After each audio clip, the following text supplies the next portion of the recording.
Hey guys, it is Dan and Merlin. Hello. Together again for Dan's Big Movie, Holiday Edition. The quickest episode. See, See, now that I said it. although I think the You don't think so? the last one we did was one of the longer ones. No Country and There Will Be Blood. If it's That's long. I think we have to try to make this that long. This I think can get an hour. We can get an hour out of it. We'll see.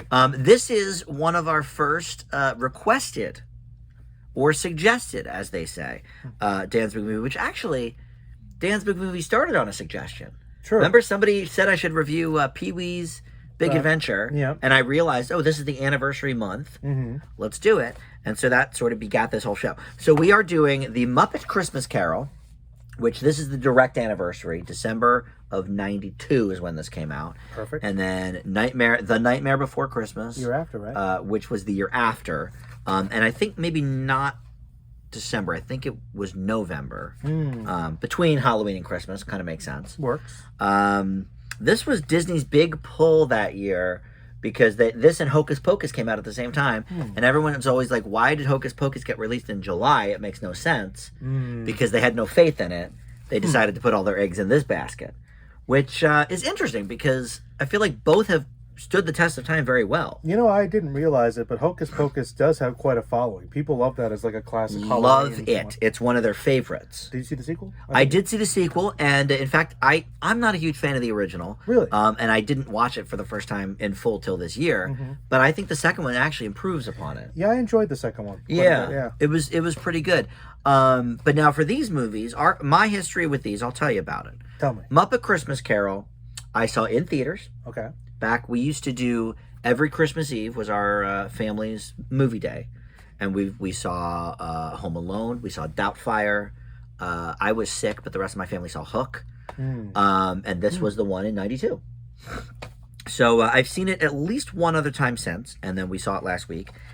And then this thing I have never seen in full. You've tried to avoid it purposely. When I was in college, this was all the rage. We would, I guess, maybe just recently come out on VHS or something. So everyone had the VHS copies. We all watched it. And it was on in the background a lot, but I never sat down and watched it until last week. Well, you know, it's kind of one of those movies that's hard to avoid because And then I worked at Hot Topic. It's a pop culture So it was staple. like... Yeah, it's all, you see that stuff all the time. Jack Skellington's just all everywhere. It just turned me off. Yeah, I can understand that. And I knew some of the songs because they did that rock version. Manson. Korn does the Sandy Claus, and I think maybe your buddies in Evanescence does one of them. My buddies. Give me some of that money. You're number one. My pal Amy Lee. Your favorite. Yeah. But I think this is, like many, one of the great pairings. I think these two fit together very well. They complement each other extremely well, more so than even the obvious titles may suggest. Actually. Yeah. And, kind of odd to watch Nightmare Before Christmas at Christmas, because most watch it at Halloween. Actually. But I guess maybe they do both, right? I want to say that, maybe it's more of a Halloween movie, but you'd be surprised. People that love this movie, it's an excuse to watch it twice. I guess that is true, right? You watch it 2 a year. So you're right. It is equally both, I think. I guess that's true. So, yes, our thanks to my good buddy Nyan in the comments. And they have provided us, by the way, a whole list of suggestions for next year. Yeah. So I got to look through those and see which ones make sense. So please make suggestions. Requests. We'll try to get them in there. Yeah, because this is all fun for us. It's some of it is brand new movies from having to research and come up with their own list. So it helps us do less work. Remember the one year we sat for like 2 hours trying to figure everything out. I think it was last year. Yeah. It might have been, yeah. All right, so Muppet Christmas Carol. Let's talk about that first. What's your history with these movies? Well, let's see. My history with these movies is... Actually, I'm pretty sure that I saw Muppet Christmas Carol when I was very young, but I don't remember very well, which means that it was probably a very long time ago. And I couldn't say for sure if I'd seen the whole thing, but I think so, a long time ago. But I know about the Christmas Carol, obviously, and I know about the Muppets. And Night Before Christmas... big Dickens fan, actually. Yeah, of course. And I would say Nightmare Before Christmas is a movie that I'm definitely much more familiar with. I watched it quite a bit growing up, and so you could say that it's one I enjoyed as a kid. When we watched this last week, was this something you had seen recently, or has it been a while? It has been a while. Okay. I can't tell. I want to say maybe a decade or so. I want to say it's probably close to a decade because I remember a conversation coming up about maybe watching this for a Halloween party or something. Okay. And I think we went with The Corpse Bride instead because I hadn't seen it up to that point. So Corpse Bride's okay. Exactly. Which but I feel like it's probably been a good 10 years. Okay. Maybe more. Well, a classic though, nonetheless, in your house. I would still say it's a classic, although I got away from it and I didn't know if I would still feel that way. Okay. So it's not. I didn't never really loved it as much as some people, but I also never really leaned towards the hate either. I'm like, I get it. Yeah, I mean, and this is a movie, and I said this after watching it. It is in fact I get a film. I get yeah, but I get this is a movie where I get it. I get the hype. You understand? There's sometimes when I'm like, it's too hyped up. I can't deal with it. But this actually, and we'll find out grades, I guess, in an hour. Well, but yes. Stay Anyway. tuned. All right, so the Muppets Christmas Carol. We'll start there. This is the anniversary. This was the first project after Jim Henson's death. I remember hearing on the news about Jim Henson dying, and I was like, well, that was one of the first like celebrity deaths for me. I was, I don't know, 11 or 12 or something. Very sad.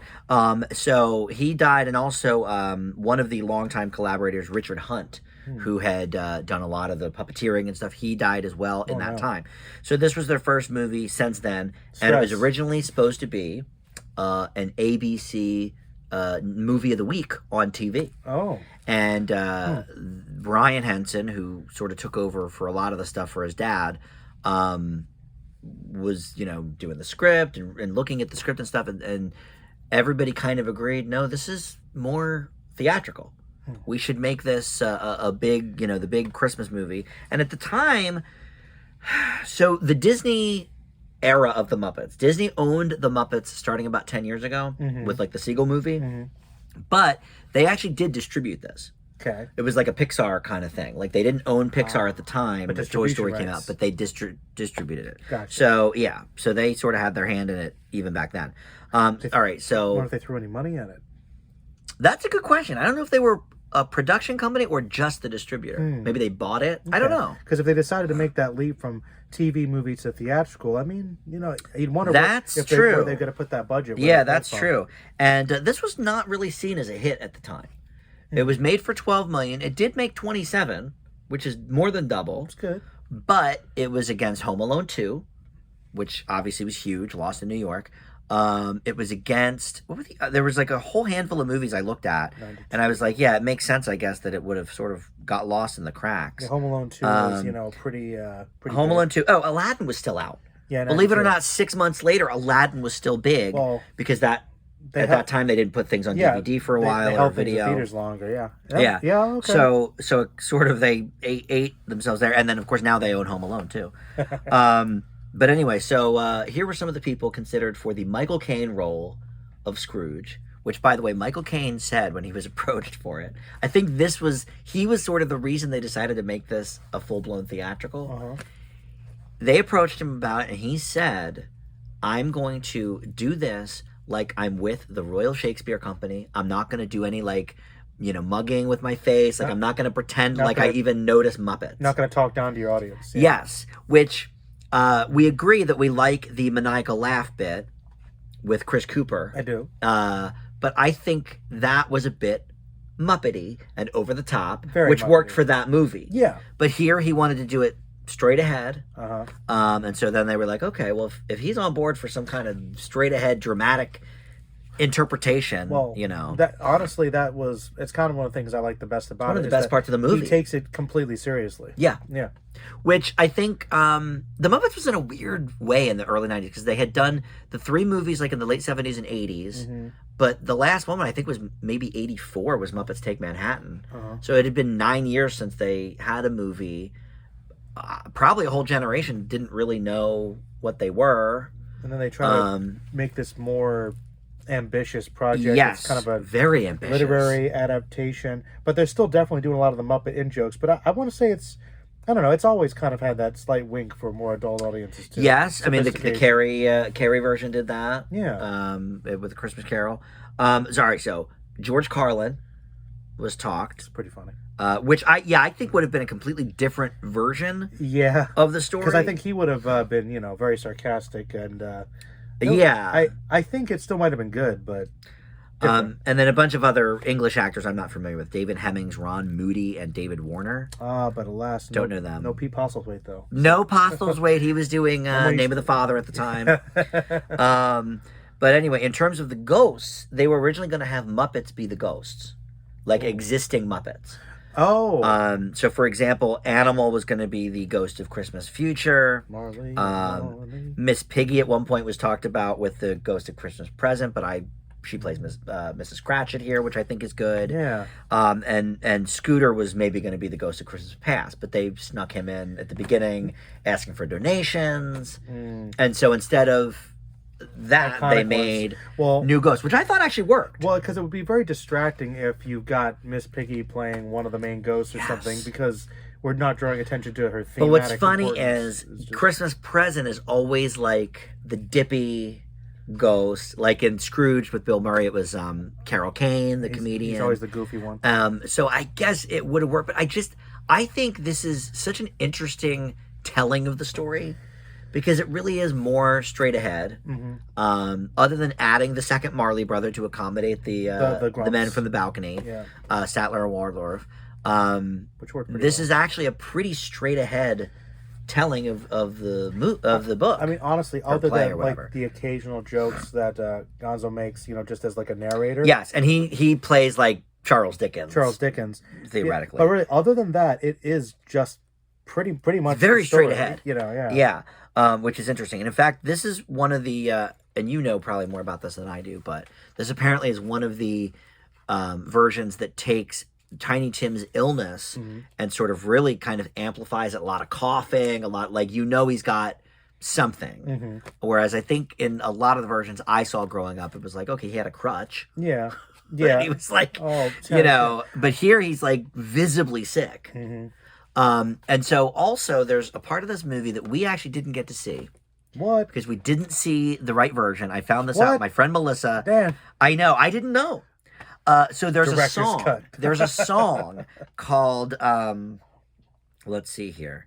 The woman sings it in The Ghost of Christmas Present. When Love Is Gone. It's sung by Belle. When she talks about Scrooge's love for money. And so this was not in the original theatrical cut, because people thought it would be too sad for kids. It's this like really somber song.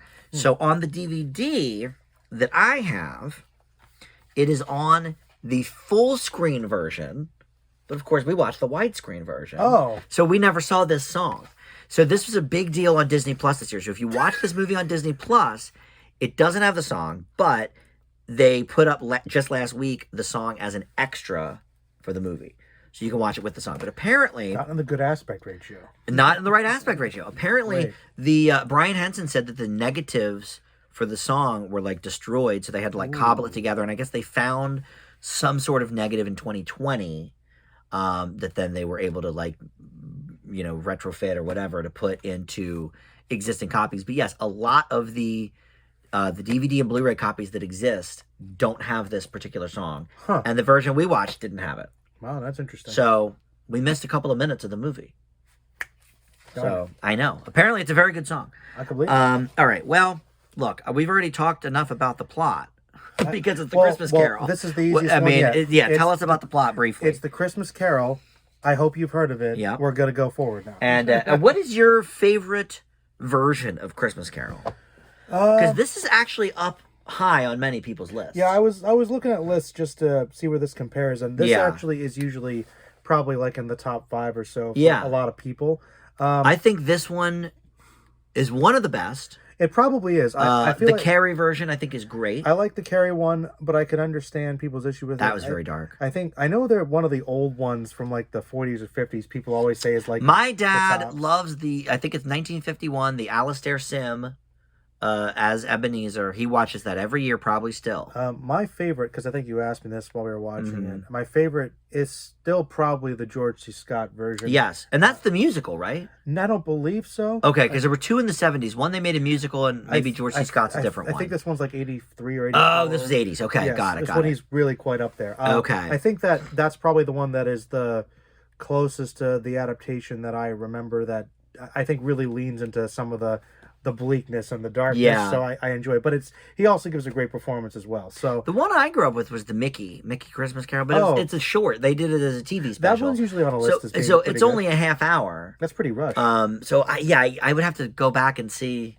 I haven't seen it in probably 25, 30 years, but we used to watch that every year. ABC would air it, and I can't imagine doing the story in 26 minutes. Yeah, but I guess a lot of sitcoms have done it. Yeah, over the years, they've done bits. I think Frasier even did it. I think Frasier did it. Right? Yeah. All right. So look, I'm a Muppets fan. We know this. You are a fan. So I'm am I a little biased? But I do think people generally regard this as one of the best. Yes, I think you're right. So the music here. Let's talk about that. We obviously didn't hear that one song. No, but you've got Marley and Marley, one of my favorites. Yeah, it's very good. And then the opening number with the whole cast basically is good. The introduction to Scrooge is pretty good. Yep, it's pretty good. That's very good. And Michael Caine sings here. I don't know if he's ever sang before. Not that I not that I know in a movie, maybe on stage or something. But he did fine. Mm-hmm. I mean, with the singing, with the acting, obviously he did amazing. Mm-hmm. But the singing, he was fine. He was fine. And I think they added a Cratchit child too, so they could have a girl. They added Bettina Cratchit, who we don't have in the story. The little, you like all the little Miss Piggies? I do actually. I love them all. Miss Piggy at the time was never my favorite. I've grown to appreciate her more. I feel like now that I understand her character, I appreciate her less. Is that right? I mean, I went opposite. She's funny, but I mean, if you look at the context of her and Kermit's relationship, it's not very a bit toxic. It's kind of bad. Yeah, some could say. All right. Well, look, you are Mr. Dickens. I think. Where's my rights? Oh, that's right. It's pre. That's pre that. Yep. Mr. Dickens. Because you love a good Dickens. Oliver. Tale of Two Cities. I always really liked Nicholas Nickleby. Nickleby, yes, we watched that years ago. Yeah, I haven't read too many of his books actually, but I've always liked his approach to things. Yeah. And I do love Oliver Twist. It's a great story. I think this is the classic, though. I think oddly enough, and not just because there's so many. Versions of it, but what's interesting, I think everybody can relate to it. I think you got a good point there. Christmas Carol, I feel like, is probably his most famous work, and people may not realize it because compared to everything else he ever wrote, this is the only one, as far as I know, that leans into kind of some supernatural elements. That's true. Like usually he's much more gritty and grounded. Oliver's just poor, and people are mean to him. Yeah, basically. yeah. That's just how most of his stories are. It's a lot of class dynamics, but we still have that in this story. A lot of it. But we've got some supernatural or magical elements there. So maybe that's one reason why it hooks people. And you're right, the themes are pretty universal. It really is. I think everybody can sort of relate to. Maybe changing who you are, maybe not realizing how your actions in the past, and also one of your favorite tropes as well that is fun that people like is it's also a little bit of a time travel story because each of the ghosts can show him bits of his past and see and I do enjoy that of his life. It's a good morality tale. How do you feel about, and this is just in general because I think every version does this, but how do you feel about the third ghost, the ghost of Christmas yet to come?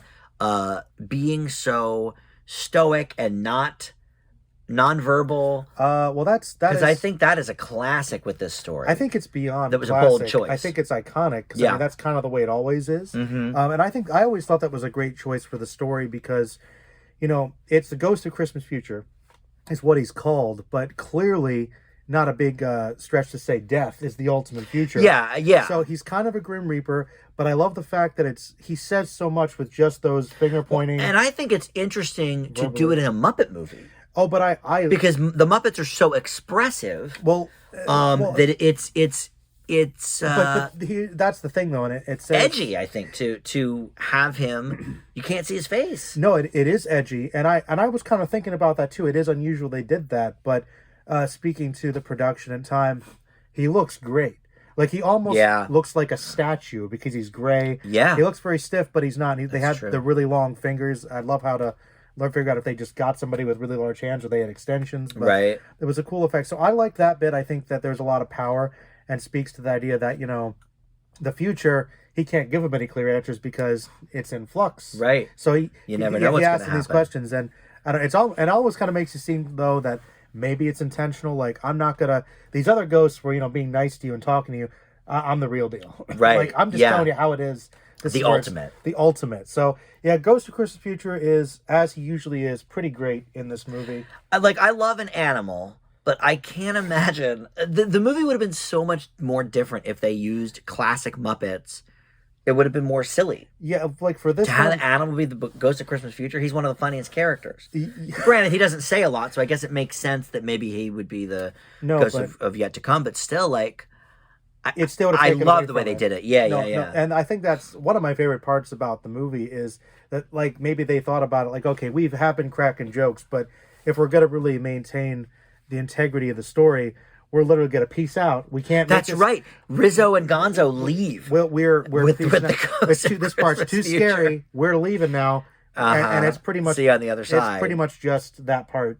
Yeah. With a few Muppets in the background. Intense.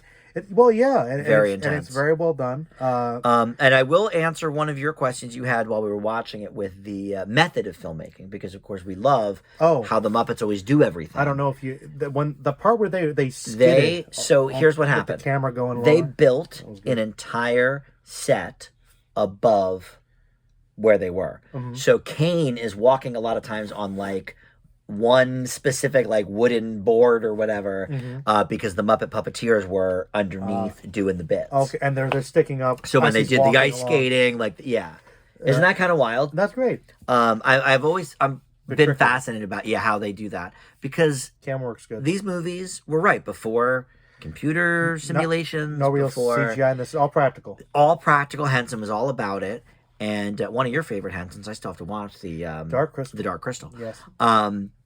But yeah, they were always about that life, and it looks great. That's the beauty of it. It still looks. Well, it looks amazing. Your puppets don't age, so like right. they're fine. So it's perfect. It's very good. Yeah. No, I actually, it is interesting though. One thing I did like is that sometimes Jim Henson will not just do puppetry. They'll do costuming as well. Oh yeah. I think they might even do some animatronics, because the Ghost of Christmas Present, who I always thought was the scariest, actually, he's basically just. I'll tell you why. Yeah. Maybe one of my few negatives of the movie. Oh, okay.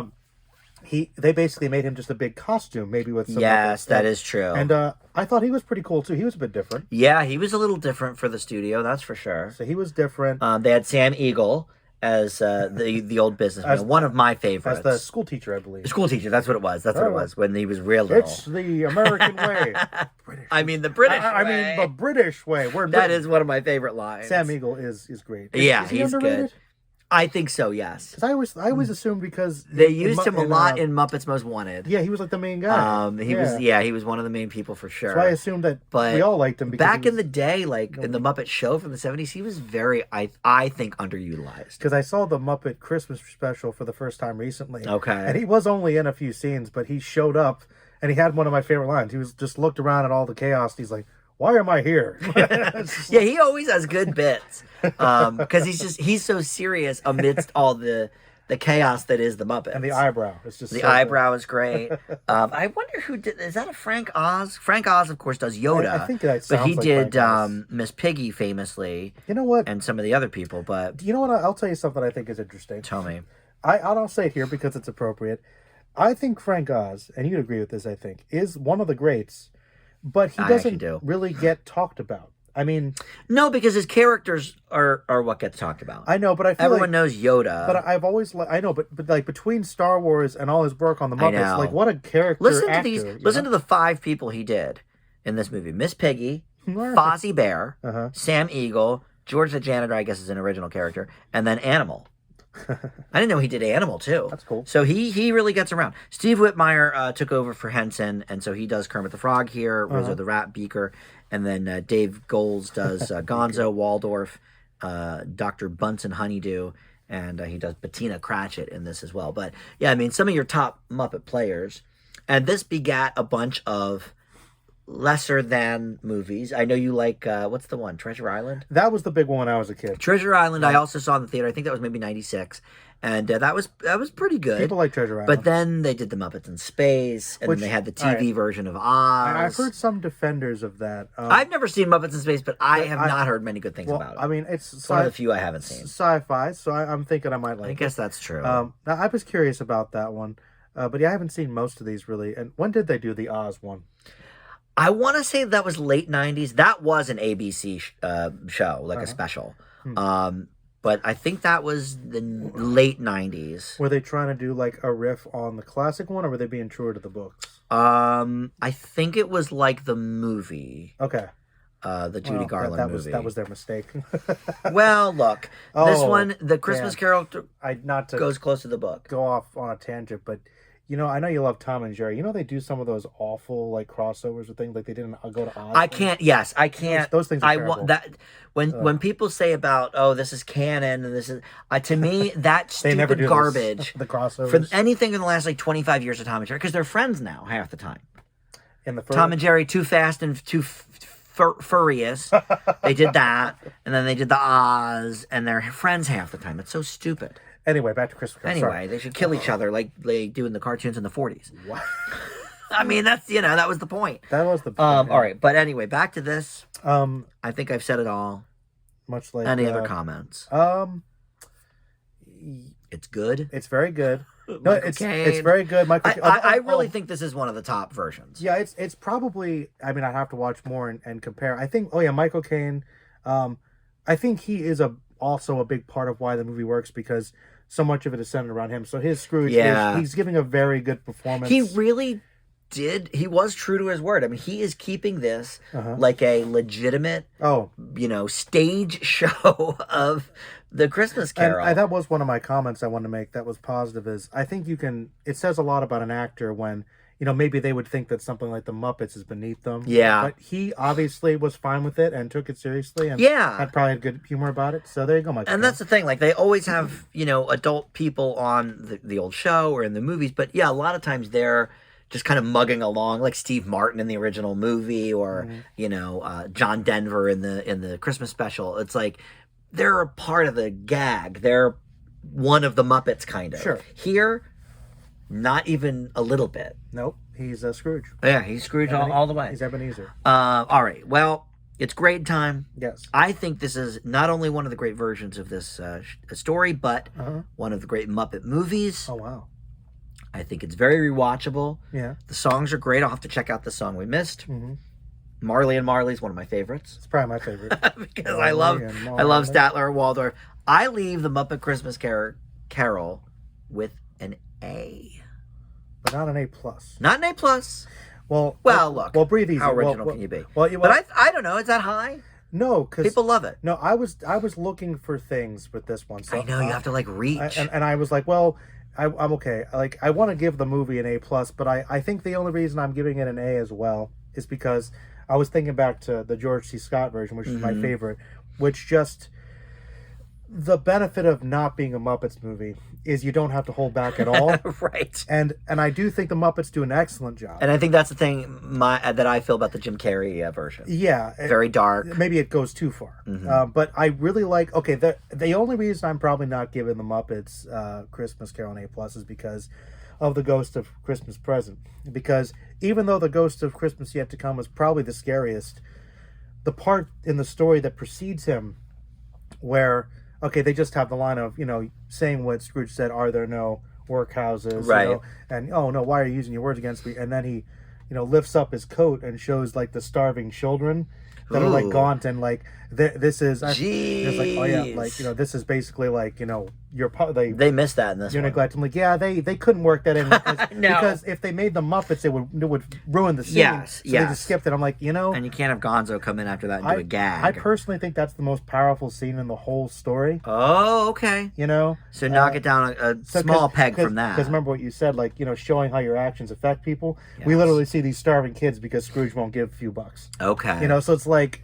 It's because of things like that. That's dark, wow. But it is the essence of the story. Very dark, actually. So it's only because of that. But the thing is, this movie, for the performances and all the great practical stuff, it's a great movie. Yeah. If someone said it was their favorite, I wouldn't fault them for it. It's really good. I really like the Carrie version too, but I don't know. I agree. Very dark as well. I couldn't believe that was rated PG. Well, I saw that in the theater with my friend, and it was like, oh my God, this is... animated. And it was animated, so that's why. Get away with it. All right, so on the Rotten, it's 76% critics, 86% with the audience. Find those negatives. I always like to see what the negatives are. Worthless, weightless. The Muppets are at their best when they're anarchic. What is that? Oh, like when there's anarchy. Yeah. Without all this soggy whimsy. Well, it is okay. Not even gonna respond. I mean, well, because what do they expect people to be? Flying around like they do on the stage. Well, then it probably would ruin it even more. Yeah, I think that would actually make it worse. There's 13 rounds. Let's see. Brian Henson. Oh, Brian Henson directed it. I didn't realize that. Director Brian Henson should have left brand expectations out of it and simply carried on in the vein of his father's excursions into fantasy. Well, like you mentioned, this is like a sci-fi kind of a movie. Sci-fi fantasy. Supernatural for sure. Yeah. So this is a fantasy. Like, was they kidding? All right. This is the dullest and least successful adaptation I've ever seen. But look, this man's 90 years old, if he's anything. So he doesn't get it. Muppets are automatically fun. I don't know. Right. Like, so many good versions of the story, it's difficult to recommend. Rizzo the Rat needs his own movie. Michael Caine does not. Wow. He should stop. I think we agree he was one of the best parts.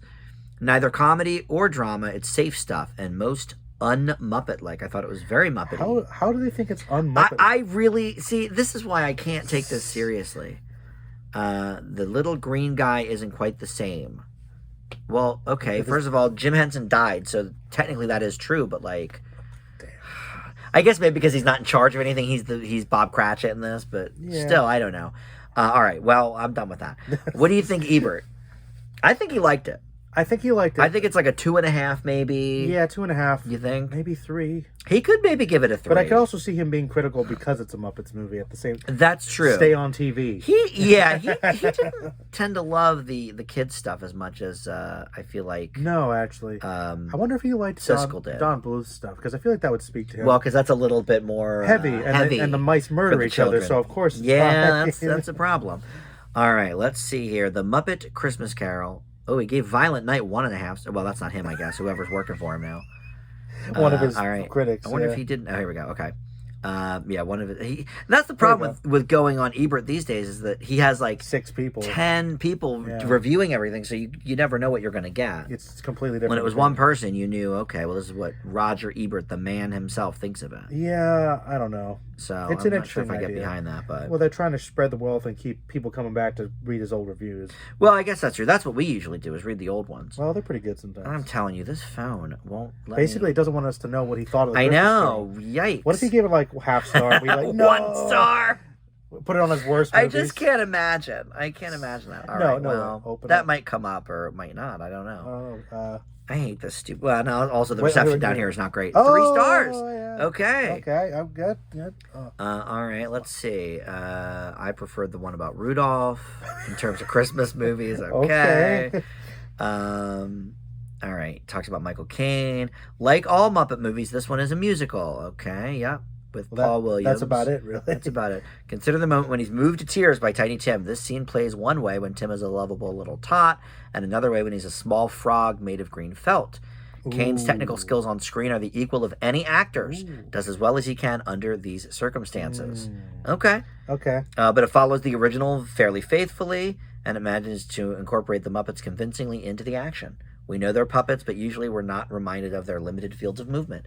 Well, that's, of course, because of the great directing. And I think Brian Henson did a great job. Yeah. He obviously studied what his dad was doing all these years. Absolutely. All right. So we both love it. Yeah, it's a great movie. Ebert liked it. He was all right with it. I like the cover of this one, by the way. So I just got this, actually. When we watched it last week, we watched it on Disney+. Plus. But I just got this as part of the Disney Movie Club. It was this and Frankenweenie came together as like a set. But yeah, it's a very cool cover. It's a slipcase.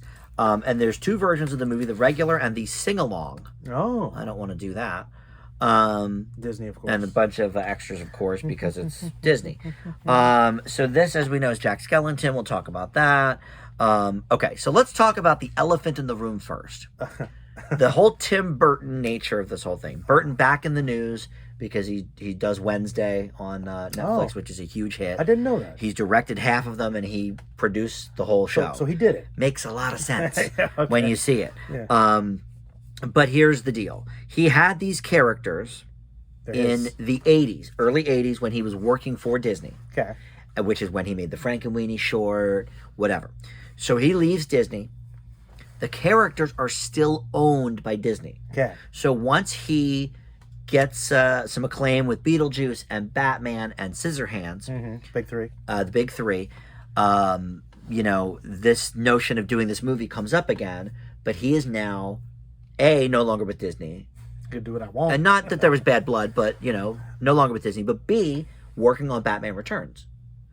So he did not have time to tackle this. But he would have. But Disney still owned the rights. So he made some agreement with them. Okay.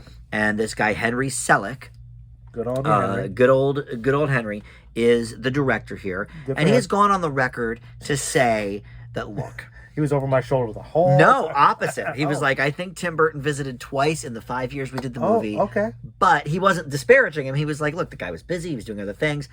And basically said, to paraphrase here, that obviously his stamp is still all over it. Sure. He and I have very like-minded sensibilities. Okay. So blah, blah, blah. I'm sure there are plenty of notes. So I'm right. Look, the designs, I think, sort of speak for themselves and to speak for what the movie's going to be. You can't have the Jack Skellington design in, Shrek. Like, it doesn't work. Well, so obviously you had to work through kind of what was already on the page. I'd say it's Tim Burton in everything but name only. But right. But then they made sure. They made sure Tim Burton's The Nightmare Before Christmas in some circles. Which, why do people really get mad about that? Well, we know one. And I actually know another. Well, I know people used to argue about it, like, he didn't actually do it. He didn't really direct it. He basically did. Like, we all know this is the Burton movie. This is the Burton stamp. A more recent example we talked about was the Michael Bay Turtles. I always think of that as a Michael Bay movie. It's very Michael Bay heavy. And what Turtles has been PG-13 until that one? He upped the action. He upped some of the violence like Michael Bay does. Suggestive stuff. And now it's a PG-13. Yep. So to me, that is a Michael Bay movie, even though he didn't direct it. I think that's a great recent example. And a lot of times, right, somebody will be executive producer, but really, pulling the strings. And I mean, and to be fair, though, I guess it's like with production, some people might say you're a producer and you don't have as much say. But another example I brought up, Indiana Jones. Technically didn't direct it, but everyone knows those are George Lucas. But everyone feels that Lucas presence in the movie. Yeah. And with this movie particularly, Danny Elfman does the GD soundtrack. Yeah, so... Who has worked with Burton on every movie, I think, except for one. So, yeah, clearly some connection. It's all over the place with the Burton. Yeah. So you could forgive somebody who thought he directed it, especially because it's called Tim Burton's The Nightmare Before Christmas. And to be fair, not everybody investigates things as movie files do, and so they just say, Tim Burton. So it's okay, and that angers some people. And one thing I think would have solved it, though, I do wish it was just Tim Burton Presents. Yeah, that would be a little bit different. A little softer, maybe. Spielberg presenting Animaniacs. Yeah. We know. Had like an insight, but didn't really do it all, So anyway, much like the Muppet Christmas Carol, this was actually originally supposed to be a short as well, or an animated special back in the early 80s. And then that sort of fell apart, like I said. But what else can I say? This was a big hit, obviously, for Disney. Let's look at the box office. Now, I don't know if this is OG box office or in general, but $24 million for the budget. Box office, $91.5 million. I think that has to be overall. Because they've released it at least 4 or 5 times in 3D over the years. They bring it out every so often at Halloween time. Disney's very particular about their old movies. Like when I work at the theater, when we get older movies, it's always either Universal, Sony, or Paramount. Those are the 3 that'll deal. But Disney, during COVID, was re-releasing a lot of their old movies because nothing new was coming out. Sure. So we got Nightmare Before Christmas then. And, every year it seems to kind of exist in theaters. Is there a way to check it? I know you got Box Office Mojo. I guess Mojo could tell us. I know if we more look specifically at Wikipedia, the originals. Like overall, this is it. Because that seemed like, obviously that's high though. I think for a movie in the 90s, that seems pretty. That would have had to be a huge hit. I always thought this was more of like a cult hit. I do think this was a mild hit in theaters, and then video and cable airings and all of that is probably where it really word of mouth hit its stride. It definitely. I agree with that. I remembered seeing advertisements and trailers for it on VHS. This definitely was some kind of hit, but I don't know if it brought in the numbers in theaters that weekend or whatever. Yeah, I would agree. That to me, I think has to probably be a an overall thing. All right, so why don't you tell us the story while I look this up here? Well, much like Christmas Carol, I mean, it's not quite as iconic, but you've got basically Jack Skellington is the Pumpkin King. He's the leader of essentially Halloween Town, which is like a Halloween land, because apparently, supernatural again, somewhere in the woods, the very Tim Burton looking forest. Yeah, like those trees. Come on. There's this literally. I will digress for a second here. There is literally. I should know one of my favorite scenes. Okay. Possibly my favorite scene. Oh, I know what it is. I don't know if you know what it is. Okay. I don't know if I've talked about it much. Forgive me, people. But one of my favorite scenes that Tim Burton never directed. My favorite scene in the original Batman is when Batman has Vicky Vale and he's saved her from the. You know, I hate that Vicky Vale. I know, Kim Basinger, but anyway, he's got her in the Batmobile and they're just driving. It's literally just a scene of them driving to his cave. Okay. And they cut, like, the car cuts to these woods that are obviously like these fake Tim Burton-y looking trees. And I'm like, he does trees a very distinct way. He really does. Beetlejuice showed us that too. And there's a great exchange with just the lighting and the music. It's perfect. It's beautiful. But anyway, those trees, and within this forest, there's literal gateways in each tree to different holiday-themed places where I guess the holidays have creatures from each one that come and bring the holiday to us throughout the years. And Jack is kind of depressed. He's a bit tired of all the same old thing. He's kind of losing something, his mojo, kind of with being Halloween. But then, kind of by taking a break, he stumbles across Halloween Town and falls in love with Christmas. Or Christmas Town. Christmas Town, yes. He falls in love with Christmas Town, and because sings a great song. He sings a great song. There's all kinds of great songs. Innately, because he is a Halloween guy, some things don't quite process as well. So he's trying to understand it. He decides to do something new. I'm gonna just take over Christmas this year. I'm gonna be Santa. So he basically has Santa kidnapped. Ballsy. I to think that he could. It's not. I don't think it's ballsy, though. I think there could be something to talk about. I think that Jack is desperate and he's naive. Okay, he's extremely naive. Not full of himself, though. Not full of himself. Okay, he's craving something new, and I think it's a combination of wanting to do something different and being a bit naive. He realizes he can't convince the other people in Halloween Town what Christmas is like. Right. So he kind of just fudges it. Yeah, just do your thing and we'll say it's Christmas. So he's kind of in denial and he's doing things, apologize for cursing, but half-assed. Okay. So he which is the way it is. And meanwhile, Sally, who's kind of brought a Frankenstein. I didn't care for her. No love. You thought she would be my favorite. No, I don't know. I thought you'd like Sally. I think Jack's my favorite. Well, Jack is. Although the mayor, I like the mayor too. Sally is the one person that she loves Jack. He doesn't know it. Classic. But she's trying to say this seems wrong. I don't think you should do this. Yeah. So she's kind of advising against it, and really, things go off. At first, it seems like without a hitch. He goes around trying to drop off gifts to people, but they're all monstrous things that doesn't work very well. It gets so bad that my favorite part, the National Guard's called in and they have the artillery blowing them out of the sky like Santa Claus is an imposter, he's ruining Christmas. Yes. So basically we see Jack at his lowest moment, and then he tries to fix things and he has to go rescue Santa Claus from the evil Oogie Boogeyman, who is the one guy who's actually really evil in Christmas. Very evil. In Halloween Town.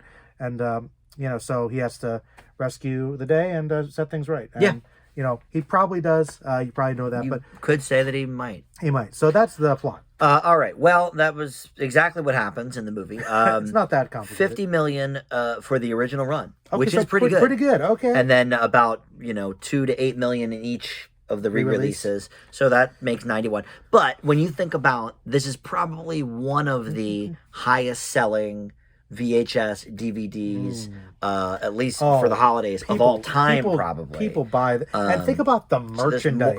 That's the other thing I was going to talk about. This is a success. Because we talked earlier about how I worked at Hot Topic. I mean, it was like... everything. If it wasn't Twilight, it was Nightmare Before Christmas. Yeah, it's just all the clothes, all the clothes. And still... it's not hasn't gone away. The momentum has not and I'm trying to think, I probably saw some when I was in Disney last year, too. Sure you did. They probably have some. So yeah, all the merchandising, one of the most merchandised movies, I feel like maybe ever. Would you say it's had an impact? A little bit. A little bit of an impact. So, all right. I guess, we'll talk about our thoughts. Yes. Well. So as a newcomer, yeah, you were. This is pretty fresh for you. Very fresh. Yeah. I knew, like I said, some of the songs, but in the rock versions when they released that special, I don't know. I don't know what I was expecting. I guess I think maybe I was expecting when I hear like a cult hit or like you think it's cringy, maybe. Yeah, like just a movie that everybody just like is so excited over. I love this movie. It's Hocus Pocus all over again, to be completely honest, which was disappointing. But this other direction. Yeah. I really, really like this. Now, well, it's a good movie. It's a good movie, but it's also for me, the peak of Burton. It is in his. I think. Well, there was the big three, and then there was this. The big three, and then this. I mean, I was obsessed with the Scissorhands and the Beetlejuice when I was a kid. This is Burton kind of at his It's weird I didn't watch Batman until many years later. Well, but he's not violent, but you will admit his Batman movies are pretty, I like the Batman movies a lot. They're my think favorites. Keaton's my favorite Batman. He's great. And he's great. Vicky Vale aside, but well, Prince, I was like Batman Returns. And Batman Returns has the Penguin and all that. Yeah. And I love Michelle Pfeiffer. Yeah. So anyway, Burton. And this was like right in the time. The sweet spot. And then still to come was, Ed Wood is very good. Oh, yeah, Ed Wood. And then, sort of fell off a bit. I do love Big Fish. That's his best of the last 20 years for sure. Sleepy Hollow's pretty good. Never saw that one. But some of the pretty more recent, what did he do? Miss Peregrine and her weird well, family now or it's whatever. like they just give him did projects Dark Shadows. that like they think would be good Tim Burton ones, but I don't know how invested he is. And I think that's why Wednesday works. And that's a different subject, and I have a TV video about that. But I guess I should watch that. But that really harkens back to this era, and I guess it's probably because the character of Wednesday is old, so he's taking an existing property like a Batman and putting his spin on it. And this, obviously isn't necessarily known characters, but it's his old character. So he's had these characters in the works for 10 years before this movie came out. As you say this, he knows them. I realized something. Obviously Tim Burton really likes his old sci-fi horror movies. Yes, and that's clear. I didn't think about it. Really thinking about how I didn't realize for some reason that he made these characters. Think about everybody in Halloween Town. They're all like classic Universal monsters. Actually, that is true. Or they're like corpses with axes. Right. So he very macabre. What was this rated again? This is PG, I think. Oh, good. Yeah, it's not G. It's definitely not G. Okay, PG. For some scary images, I would say so. There are. I never really looked at those. She's all stitched up on her face. Yeah, because she's the Bride of Frankenstein. Bride of Frankenstein. Anyway, I get it. Jeez, no, but seriously, this is a minor thing. How about the mayor? The mayor's great. I like the mayor. He's basically like Two-Face, except he's just like happy or sad. He's, no. Yeah, he's happy or like. He seems pathetic. like a Simpsons gag character. Just, actually, yeah, that's true. That's true. But the couple, there's a couple side characters. There is the guy who's like undead with the axe in his head. There is the mom, and the baby who's like a zombified corpse, like who's like very rotting. creepy. Like, I mean, I know that obviously it's stop motion. It's the fact that some of the images we saw in Hannibal. Seriously, come on. No, listen to me. Okay, I'll give you. This is a cartoon, though. At least I know, but that's what makes it. Not to complain about the rating system again, but we'll say, remember, it's a cartoon, right? Okay, then it's okay. Silence of the Lambs. When they reveal the corpse that they find in the river, it looks exactly like. Actually, that is true. But it's animated. So it's okay. Just wanted to point that out. All right. How about the stop motion? It's some of the best. Yeah. It's like before Leica. Yeah, we brought up Leica, who does the box trolls and the Kubo and the Coraline. Burton again. Did Leica do Coraline? Yes, it was the first one. Oh. Burton produced again. God, that's a great movie. But in that vein, okay, so Leica, I mean, is the king. I like the one with what's the kid? What's the Missing Link? Was pretty good. Missing Link was okay. What's the one with Halloween and the kid? It wasn't Frankenstein. Wait, what? I can't remember. It was the one with the Frankenweenie? No, it wasn't Frankenweenie though. What do you mean? All right, I'll figure it out. Well, okay, but they have like that they're stop motion. Paranorman. Yes, that's what it was. Yes, Paranorman. That was cute. Close. Yeah, they're all fantastic. Yeah, very well done. But this is the template. But it is a template. I'm thinking about this is like before they could maybe cheat a little with compositing and Yeah. CG stuff. Yeah. Like this is all Okay, here's what I think of. And there's always every video that we do, there's always something in this room that I'm like, that's perfect for my example. Okay, good. This thing here, I didn't place this here. This is always here. But this Gumby, okay, not pre-planned. From the 50s. Good old Gumby. It reminds me of like how far it came, because this is, I mean, now that's claymation, I guess, instead of, but it's still stop motion. It's essentially the same. And so they're doing stop motion, and it looked. Look, I liked Gumby as a kid, but it looked so herky-jerky, and this looks so fluid. It's amazing. It's immaculate, and again, like Muppets, it still holds up because it's all practical. It is. It still looks great. And the thing about this one is, like, I think I took it for granted having grown up with it. Like, just thinking about, because to give another example, I love Ray Harryhausen, like Clash of the Titans and Jason. Yeah, one of the classics. Like, yeah. All of his old, like, I think his stuff is still great. I do. But you look at it, and it still looks really dated, jerky, though. especially when you've got it up against live action stuff. But this is really not that old. I mean, and no, in the grand scheme of things, it's only 30 years old compared to but still, to think about just how this was 30 years ago, and this looks as fluid. It looks like you could have made it yesterday. It looks like, I'm thinking, like, is this a CG? It isn't. It's so crazy. The level of detail, the time, and just like it, you can feel it. You could see why Burton couldn't work on both this and Batman Returns at the same time. It would have taken him years. Yeah. So, all right. But no, I was pleasantly surprised with this. I think the music is fun. Music's good. Now, I can't say that there's some plot items that I maybe could either have changed or do with that. I don't know. The Oogie Boogie Man is too obvious a villain. It sort of gets resolved very quickly. The movie's short. It is very short. And so that maybe is one of my small issues with it. Okay. But it has to be. Imagine how much work a minute of screen time was. Yeah. A month. Yeah. For a minute probably or something. I mean, a couple of weeks. Yes, it was resolved quickly, but rather gruesomely. And how about that reveal? Think about animating all the little bugs. Good. Yeah, that's true. Ugh, that was gross. What a creature. I did not really care for Sally. Really? Yeah. Maybe I shouldn't have said anything. She's all right. Well, you were hyping her up like it was going to be my favorite. Well, I thought you'd like her. She's okay, but I find her a bit of a classic, like, Doormat? Yes, like I think she could have been written better. That's all. I think she's written pretty well, because one thing I like about Sally, I'm really just thinking about it on this rewatch, is that I don't know if I would describe her as a doormat, because really she actually does a lot to try to get you're out the of one who situations. just said doormat. I just agreed. I know. Well, you agreed. But yes, I was going in that direction. You think she's a bit weak-willed? Yeah, I do. But it's just that Jack has such a big personality that really... Jack's my favorite. A lot of times people want to, kind of get the attention and make it easier. Yeah. So, I mean, I can't fault her for being in that position, but she's more aware of everything than anybody else in town. That's true. That's true. She tried to warn everybody. She's very creative and has some funny gags. But it's like Lois. Wait. Okay. Hey, Lois too. Lois Lane, not Lois from Family Guy. She has some creative and funny ways to get away from her mad scientist creator.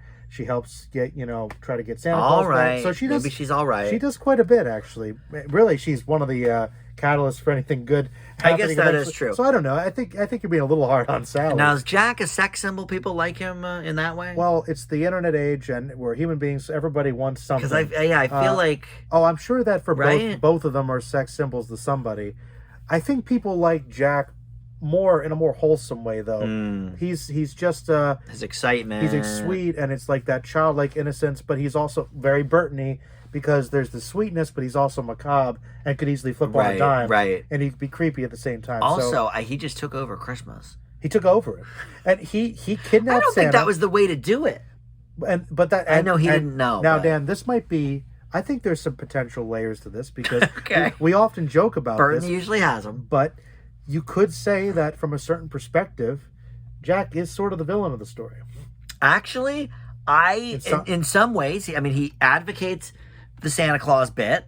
doesn't think about the consequences. You could say he could be the villain. Because in Halloween Town, I mean, Halloween Town, you can pull things like that. I can just, I'm giving him a vacation, he says. You're right. But he does bad things. He's just not quite aware that they're bad. I guess that's true. Much like he tries to do Christmas without really understanding he Christmas. really didn't get it. But that's kind of... But he was exuberant and excited. And honestly, that's... I actually like this movie a lot more than I remembered liking. Okay. Coming back to it, I think... Well, that's good. One of the things that I think people do like about the movie is the message of it. Mm-hmm. I think the theme is great because, the whole time Jack is trying to kind of fight who he is, run away from it. And then he ultimately, at his low point, realizes, hey, by trying something so out of his, zone, depth and like he just leaned into what he knows best and found out who he truly was. Actually, that's true. Which I always thought is a very profound and powerful thing for a kid's movie. You're always looking at the themes. I think the themes of this movie are great. I think that's why people like him, because he goes through that, and that's very, very relatable. It's good stuff. That is relatable. I think that's great for kids. All right. Well, for me, this is D-. No, honestly, I think you really. I remember you told me that you thought you had a pretty positive.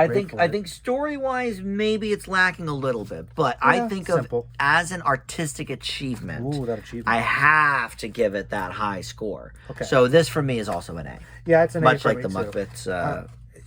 I agree. There were some little bits. And from a technical standpoint, I think this is more of an achievement than the Muppets. I think the Muppets they've been doing for a while. Oh yeah, but it's an A+. I think that's probably a achievement. better film overall. Well, it's you also leaning on the Christmas Carol. So right. Good talk about good foundation. I think the story's a little lacking here, but the characters are good though. My goodness, I just think everything about this works so well, except for maybe a little the Sally issue. But you know what? You counted that pretty well. Yeah. She actually is the only person in town who knew what the hell was going on. She actually is. So I will have to give her that. Yeah. All right. Now, listen, you said this would be a stretch to get to an hour, and we're going to do it. Because we still have to look up the Rotten and the and the Ebert. As usual. Something to talk about with both of these movies, I think. Will there ever be a double where there isn't much to talk about?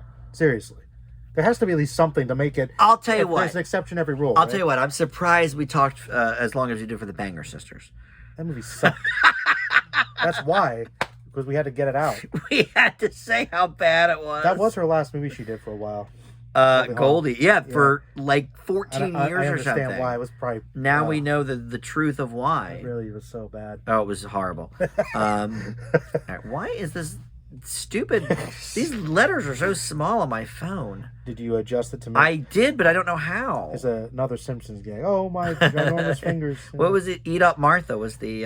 was that the one? The Simpsons gag. I have to make the It said Beat Up Martin and it said Eat Up Martha instead. All right. Sometimes I put this on. And we forgot some of the voices. Oh. Catherine O'Hara. That's right. Does one of the great voices here. Of Wasn't course, she we one love of her. the kids? Or... She was... was she Sally? Was now she I got Sally? hold on. Now I got to look back at that. I think she was, right? Yeah, because she was a pretty big part. And I had known, because I had said like, I sort of recognized the voice, and of course Catherine O'Hara from Beetlejuice. Yeah, and Pee Wee was in there too. And then Pee Wee was in there a little bit, and of course he goes way back with Burton as well. Man, I'm glad we watched that one. Hey, this is coming back to the original. Actually, yeah. I never saw that because Pee Wee's gonna be stupid. That movie is really awesome. Actually, it's great, and it's very Burton-y. Very Burton-y. That's right. We could lump that in with the great Burton originals too. It's actually really good. All right, Nightmare Before Christmas, 95% with critics, 91 with audience. So we want to see the two people or whatever who said negative. It's a beloved film. Catherine O'Hara plays Sally. Chris Sarandon plays Jack, who I don't know. Is he related to Susan? He must be. Maybe. Well, he not must be, but he is.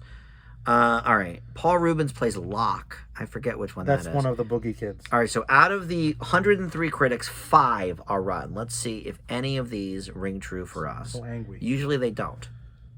Maybe they have a good point. Animation is a wonderful medium, but it's too compatible with Burton's approach. Anything goes when even the most original idea can get lost. That's why animation's good. Like, are you stupid? I'm not sure I've ever seen a fantasy film that's at once so visually amazing and so emotionally dead. Now that's my buddy from Entertainment Weekly, Owen Gleiberman. Wow, he killed it. Wow, he really didn't like it. Annoying music by Danny Elfman says one. Well, he's just not an Elfman fan. It's the same. Yeah, like I was going to say, it's literally the exact same thing as Beetlejuice. In many ways, it's a very clever film, but never lives up to the promise of its visual brilliance. Maybe a little bit. Maybe a little. Like that's, I think, my non-A+. But that's... Adults, despite being wowed by how they do that animation, will find their attention wandering to Christmas past. Pretty short though, so I don't think so. yeah, it's I didn't find myself bored for a pretty second. brisk pace. And the music is good. We talked about that briefly. I guess we should look at the Ebert. Oh yeah. Do you think higher than 3? Higher than 3? Did you like this more than Christmas Carol? But I can't really see him giving it. I don't think it's a 4 or 3.5. I think 3 is the tops. Yeah, for this 3 is the tops, right? But I don't know if I want to say 2.5. But then again, I don't know. Maybe it's too macabre for him. Does he doesn't kids. like that stuff. If he thinks it's like bad for kids, he won't like it. I guess that is true. All right, well, we'll look at what he this says. movie had a terrible message. But listen, I think you pointed out a lot of really interesting things, as usual, about the themes here. Yeah. And but did he pick up all on that it, though? stuff? Did he pick up on it? He usually does. He usually does. But then sometimes Gina's like, Roger, did you even watch this movie? Seriously.